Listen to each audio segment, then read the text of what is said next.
Crime reporters TV ન્યૂઝમાં આપનું સ્વાગત છે। શંખેશ્વર ખાતે પાટણ જિલ્લા પ્રભારી સચિવ મમતા વર્માએ રૂપેણ બ્રિજનું નિરીક્ષણ કર્યું।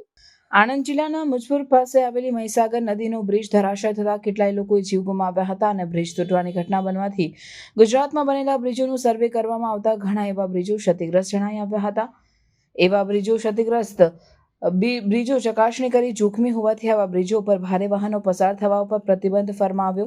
તેમાં શંખેશ્વરના રતનપુરા પાસે આવેલી રૂપેણ નદી ઉપરનો બ્રિજ પણ તપાસ કરતા ક્ષતિગ્રસ્ત જણાઈ આવતા બ્રિજ માત્ર નાના 4 વ્હીલ જેવા વાહનોની અવરજવર માટે ચાલુ રખાયો હતો અને ભારે વાહનો માટે રૂપેણનો બ્રિજ બંધ કરવાની ફરજ પડી હતી। મહીસાગર ઉપરનો બ્રિજ ધરાશાય થતા ગુજરાત સરકાર ગુજરાત એક્શનમાં આવી અને ગુજરાતના તમામ બ્રિજોની ઉચ્ચ અધિકારીઓ દ્વારા ચકાસણી કરવામાં આવી રહી છે।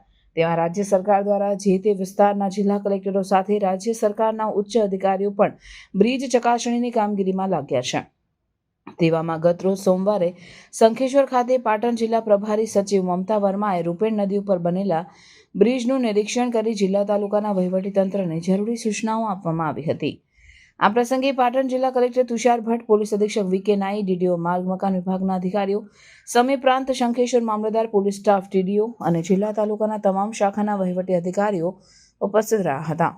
Crime news Shankheshwar, Gugaji Thakor.